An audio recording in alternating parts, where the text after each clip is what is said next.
What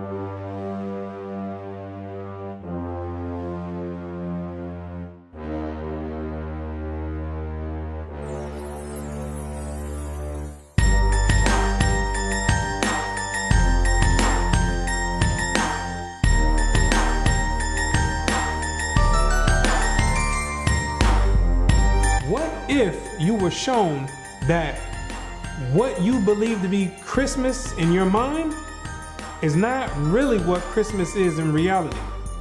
What if I proved to you that Christmas was surreptitiously subjoined to Christianity with the delusive intent to have those that follow Christianity to inadvertently worship Satan? What if it was shown to you that you've been systematically induced into partaking yearly in this satanic ritual called Christmas, and that you are responsible for empowering demon forces, and you don't even know it? Sounds crazy, right? I know. But nothing is ever what it really seems to be. You see, the problem is you don't ask questions. You just go with the flow, right? You've been taught to just do as others do. You've been programmed to go with the program. For example, let me ask you a question. Why do you bring a tree in your house on December 25th? What does that signify? What does it mean? What is the reason you do it?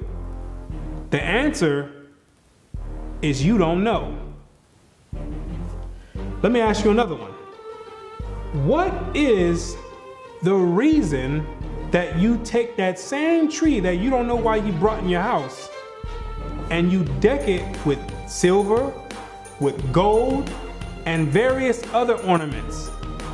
What does it mean? Why do you do it? The answer is, you don't know. What is the reason you put that star on the top of that tree for? What does it mean? You don't know. What are you kissing somebody under a mistletoe for? You don't know. So now, with that being said, what you need to do is sit down and lend me your ear for a few minutes so you can understand why you do these things. You can get the origin of these things, and then you can consciously decide if you want to continue doing it or if you want to do away with it. Because you have been naively beguiled into worshiping Satan, and I'm going to show you exactly how Satan infiltrated Christianity with Christmas.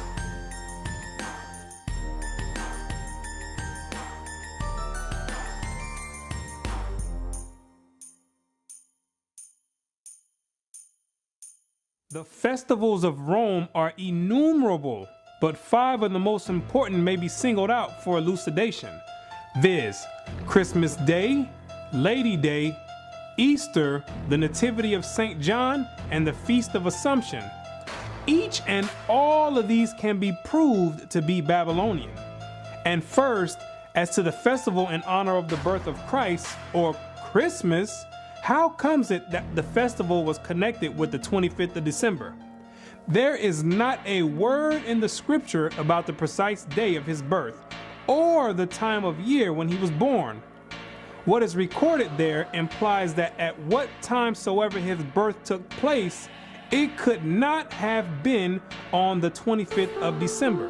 December 25th stems all the way back to the beginning of civilization in ancient Babylon. During the winter solstice, according to mythology, that's the day when the sun began to regain its dominion and begin to conquer the night. Because during the winter solstice, that's the period when the night is at its longest extent throughout the whole year, and the day shone for the shortest amount of time throughout the whole year. So in a sense, there's this type of mythological battle going on between the sun and night. So what succeeded the winter solstice was a gradual increase of the sun going from its lowest point all the way up until the summer solstice, where it goes into its highest point. So the pagans back then took that as a sign that the sun was beginning to regain dominance over the night, and they began to make deities out of it. So for instance, you have the Egyptian god Horus, who was born on the winter solstice of December 25th. You have the Greek god Helios, who was born on the winter solstice of December 25th. You have the Greco-Roman god Apollo, who was born on December 25th. You got the Hindu god Mithra, who also was born on December 25th. And you got the demon of all demons, the deity named after Nimrod, Baal, who after Nimrod's death, he was deified by his mother Semiramis and turned and claimed that he became the sun god. He also was born on December 25th. The scholars know, and all the elite know, that December 25th has always been used as a pagan day to conjure up spirits and demons. It's always been used that way. So now what they did was take the Bible and infiltrate it and then put the name Christ over it and got the whole world conjuring up spirits and empowering demons on December 25th, when it has nothing to do with the birth of Christ at all. At the time that the angel announced his birth to the shepherds of Bethlehem, they were feeding their flocks by night in the open fields. Now, no doubt the climate of Palestine is not so severe as the climate of this country, but even there, though the heat of day be considerable, the cold of the night from December to February is very piercing, and it was not the custom for the shepherds of Judea to watch their flocks in the open fields later than about the end of October. What the Bible does say is that during the time of Christ's birth, the shepherds were outside feeding the flocks and grazing them by nighttime. And anybody in their right mind will tell you that there's no way shepherds are going to be outside in the dead of winter grazing flock in the blistering cold. The Bible does not substantiate a winter birth, because there's no way the shepherds would be outside grazing flock in the dead of winter when it's blistering cold. I stay in Florida where they have mild winters, and there's no way, even in the wintertime, I'm gonna be outside in the middle of the night grazing the flock, and I have sheep. There's no way I'm gonna go out there and be grazing the flock. They're gonna have to wait until the morning. At the birth of Christ, every woman and child was to go to be taxed at the city whereto they belonged, whether some had long journeys, but the middle of winter was not fitting for such a business, especially for women with child and children to travel in. Therefore, Christ could not have been born in the depth of winter. And during the time of Christ's birth, Mary and Joseph had to go back to their city to be taxed. The Romans had set up publicans all throughout the land of Israel to have the Israelites come and pay tribute to them. And there's no way in the world that the Romans would have set up a taxation time during the dead of winter, because back then they didn't have cars and stuff where you can jump in with a heater. People had to walk and had to go out however means necessary, but they didn't have heaters with them. So in the dead of winter, when it's blistering cold, that would not be a beneficial and an appropriate time to have people come all the way back to get taxed in their own cities. Zondervan Bible Compact Dictionary.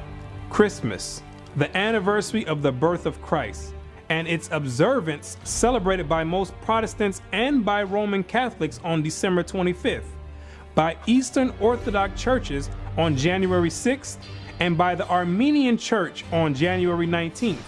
The first mention of its observance on December 25th is in the time of Constantine, about AD 325. The date of Christ's birth is not known. The scholars themselves know that Christ was not born on December 25th. They know that for a fact. That's factual to them. But what happens is the government sets up preachers to go out and tell you some fabricated lie and have you teaching and participating in satanic rituals while they sitting back twirling their thumbs because they know that they know the truth already. And while you over there conjuring up demons, they sitting back laughing, enjoying it and getting power.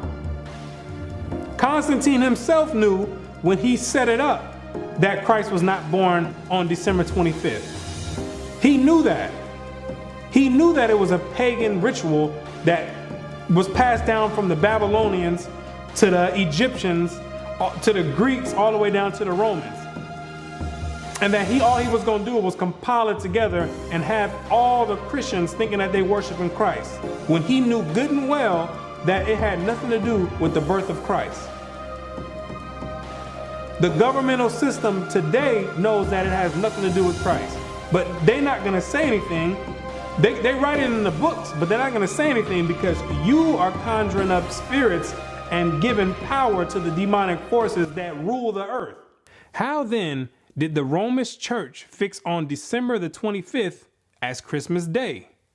Why thus, long before the 4th century and long before the Christian era itself, a festival was celebrated among the heathen at that precise time of the year in honor of the birth of the son of the Babylonian Queen of Heaven.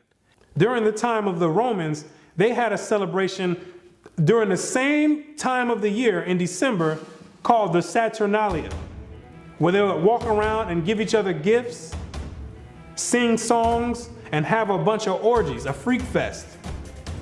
It started out with 2 days, from December 17th to December 19th. Then it was extended to a week. So the Romans of antiquity were already celebrating Christmas before they knew anything about a Christ. The difference is they were celebrating and worshiping the Babylonian god Nimrod, reincarnated as Tammuz. They changed the name to Saturn. It's the same god, deified as the sun god. And they was paying homage and worshiping him at that time, before they had heard anything about a Christ. And if you know anything about history, Rome is the one who branched off and gave everyone their religion. Rome, that's where your Christian church comes from. That's where your Catholicism comes from. The Protestants, the Baptists, all those stem from pagan Rome.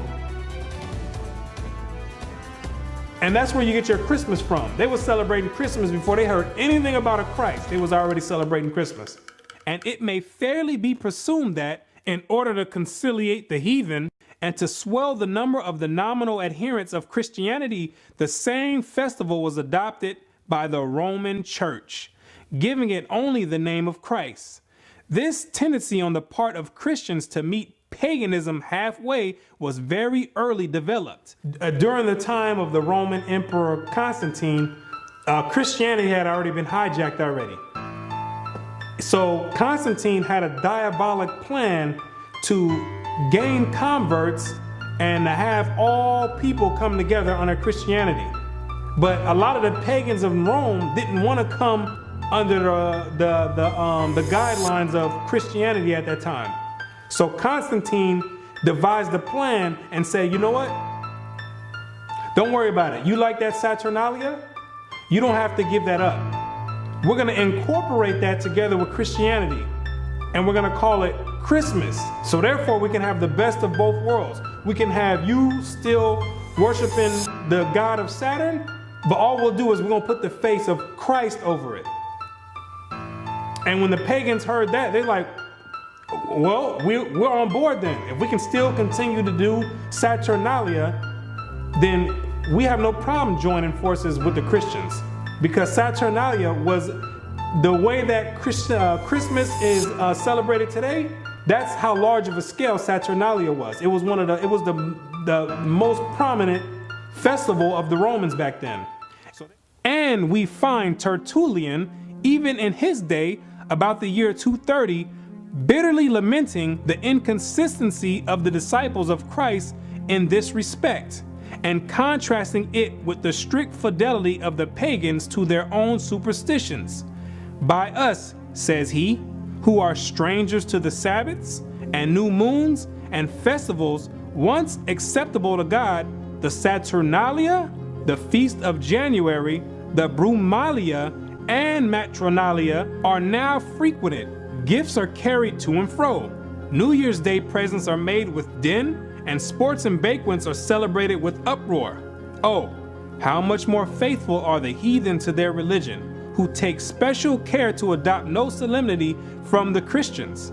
Upright men strive to stem the tide, but in spite of all their efforts, the apostasies went on till the church, with the exception of a small remnant, was submerged under pagan superstition.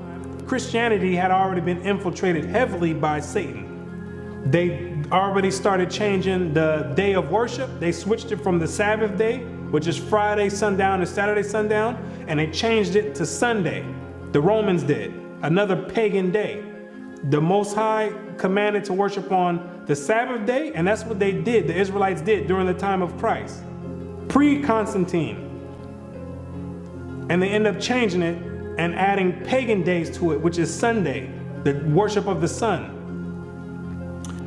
They had already started switching up the doctrines, and there was a few good men that were actually left that upheld the actual true doctrine of Christ in its true essence. And after a while, so much paganistic rituals and customs flooded in Christianity that the men who actually upheld the original doctrine, they ended up getting flooded out, because the pagans already overflowed the Christian church. That Christmas was originally a pagan festival is beyond all doubt. The time of year and the ceremonies with which it is still celebrated prove its origin.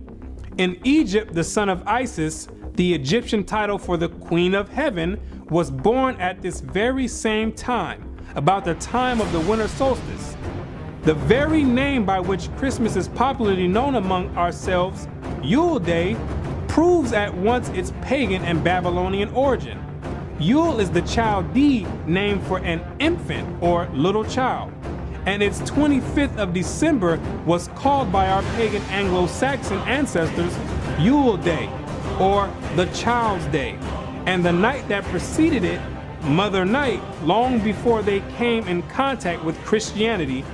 That sufficiently proves its real character.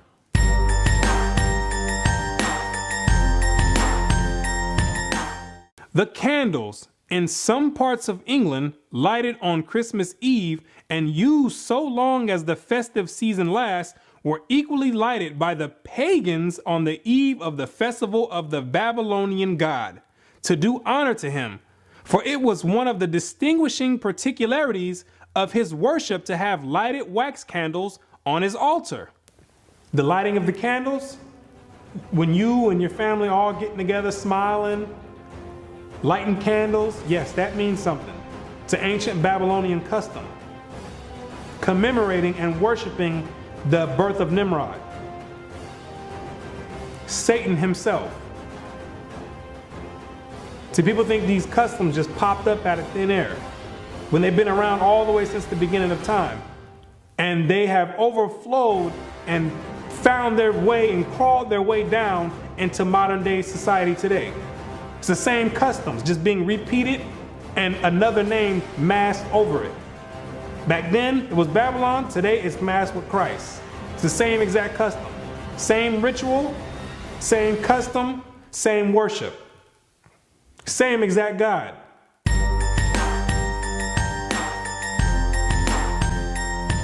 The Christmas tree, another paganistic custom and ritual that stems all the way back to ancient Babylon.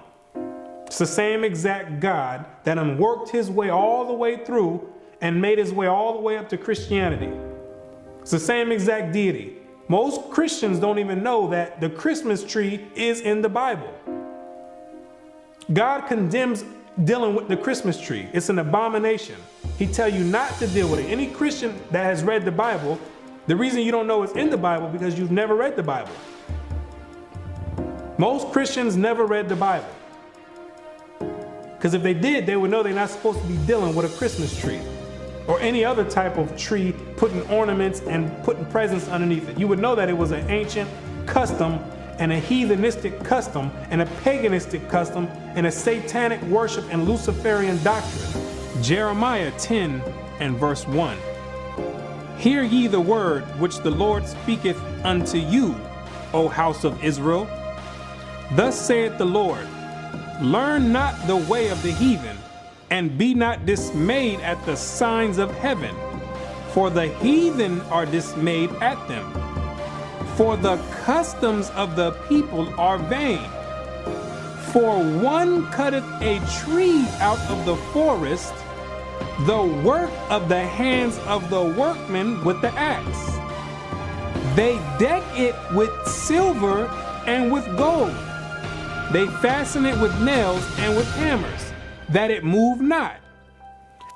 The Christmas tree, now so common among us, was equally common in pagan Rome and pagan Egypt. In Egypt, that tree was the palm tree. In Rome, it was the fir. The palm tree denoting the pagan Messiah as Baal Tamar, the fir referring to him as Baal Berith. The mother of Adonis, the sun god and great mediatorial divinity, was mystically said to have been changed into a tree.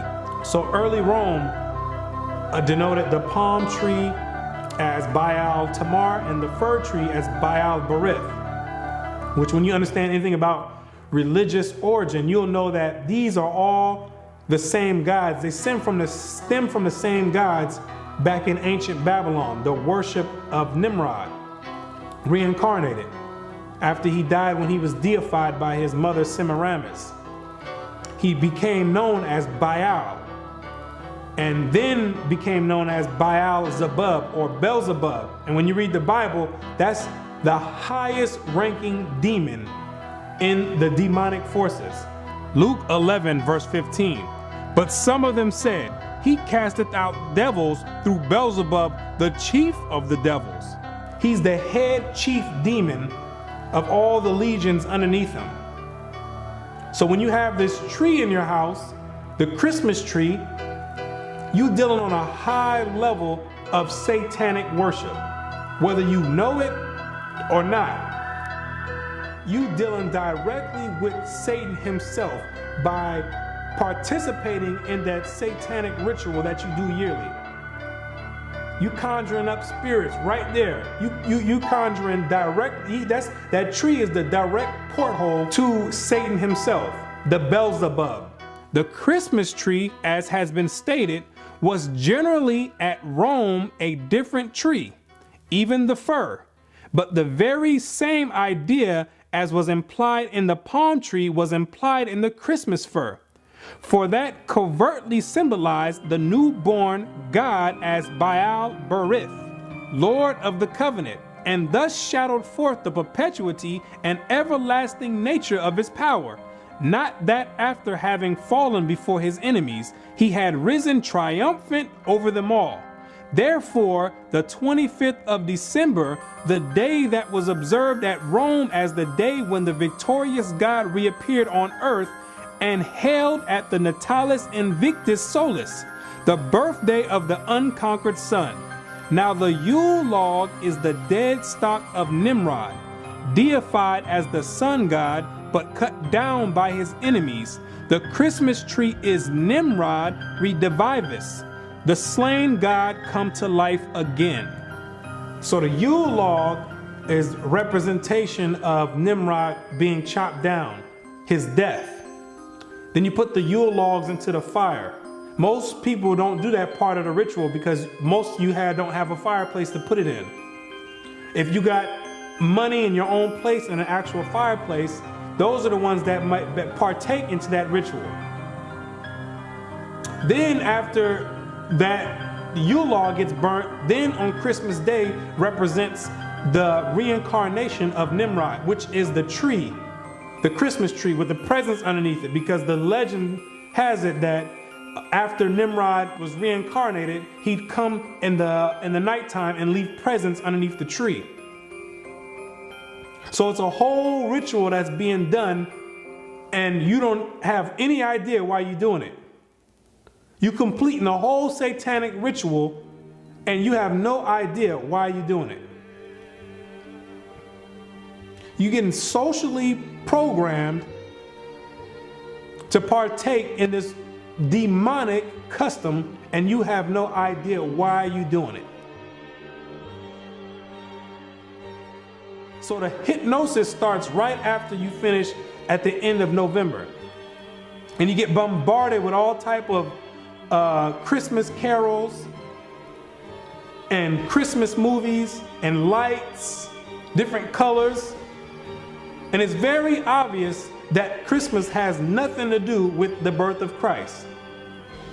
Because every store you go to Walmart, Walgreens, all you're gonna hear is Rudolph the Red-Nosed Reindeer. What does that have to do with the birth of Christ? You're gonna hear Santa Claus is coming to town. What does that have to do with the birth of Christ? And then on top of that, they mix in a small portion of religious belief just to mask it over and to cause confusion and make some people believe like, okay, you know what? Maybe it does have something to do with Christ. When at all that is a delusion and a disguise to what they have you doing already. They building you up to finish, to complete this ritual at the end of the month. So they start all the way from November with the hypnosis, and you like a walking zombie. They implant it in your mind and working on the sending vibrations and signals into your brain waves, and getting you prepared to participate in this ritual. And everybody gets all hyped up and ramped up to do it, when you don't have any idea you're about to participate in a satanic ritual on a very high level.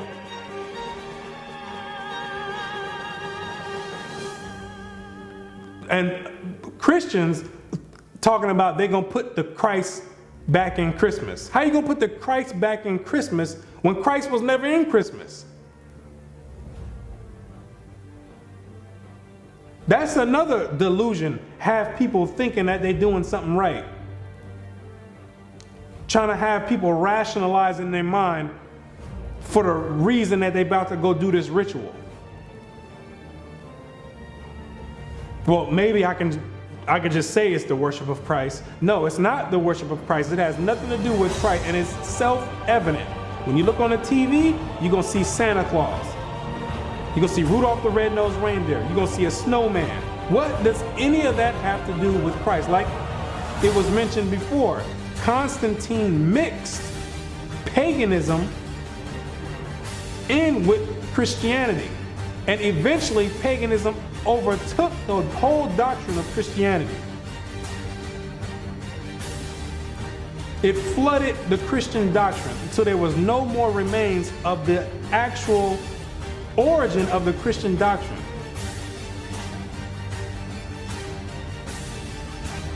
That's essentially what happened. And now you left doing satanic worship. That's how clever Satan is. He done slithered his way all the way into Christianity, and nobody would ever take the time to look and say, you know what, let me find you. Everybody looking for Satan somewhere else. Maybe Satan over here. When Satan got his home base and headquarters right in Christianity. He got everybody deceived. Revelations 12 verse 9. And the great dragon was cast out, that old serpent called the devil and Satan, which deceiveth the whole world. When he operating right there in Christianity, no holds barred. He got you celebrating. He got you celebrating Christmas, Thanksgiving, Easter, Valentine's Day, all Babylonian customs, satanic worship, rituals on a high demonic level. Now, and with that said, most people are still going to go and participate in that ritual.